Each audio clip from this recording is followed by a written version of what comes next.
एक पुलिसमैन जो है वो ड्यूटी करके आ रहा था, नाइट ड्यूटी। तो रास्ते में एक नवयुवती मिली, तो उसने कहा कि मैं रास्ता भूल गई हूं और आज आप अपने घर ले चलो। उसका ब्याह हुआ नहीं था, पवित्र भाव से घर ले गया। जब घर में ले गया तो फिर उसका पवित्र भाव हो गया उस युवती का। वो तो घर ही था। सुबह निकल गई साथ, बड़ा खुश हुआ कि यार। दूसरे दिन फिर वही मिली, तो उसने कहा आज तो घर नहीं भटकी होगी। बोले नहीं, कल से हमारी आपकी मित्रता होगी, हम रोज आपको यहीं मिला करेंगे।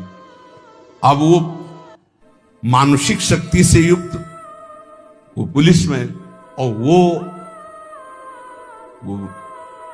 प्रेत योनि को प्राप्त, जिसे चुड़ैल कहते हैं, ऐसी वो।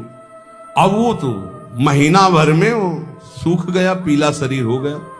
वैद्य के पास गया तो वैद्य ने कहा कि ऐसी दशा किसी शारीरिक सहवास से नहीं होती, तुम्हारा कोई मतलब एक अलौकिक शक्ति है जो तुम्हारा शोषण कर रही है, वो स्त्री नहीं है। उसने कहा फिर भी आप दवा हमें शक्तिवर्धन के लिए दीजिए, हम तो चलने लायक नहीं रह गए। तो पुरानी रद्दी में कहीं गीता जी के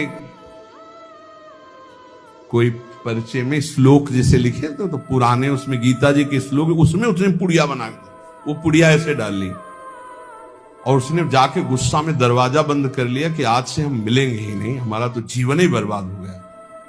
तो देखा पार्श्व में बैठी, उसके होश उड़ गए।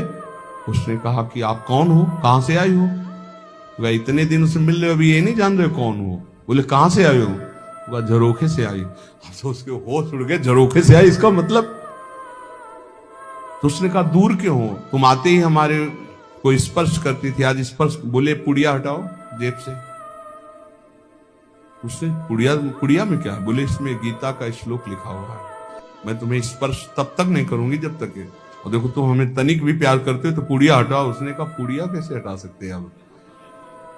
उस दिन वो बैठी रही पर स्पर्श नहीं हुआ और समय आने पर चली गई। दूसरे दिन उसने गीता का पूरा जेब में रख लिया और जहां आती ना यदा यदा धर्मस्य ग्लानिर्भवति, आना ही बंद हो गया।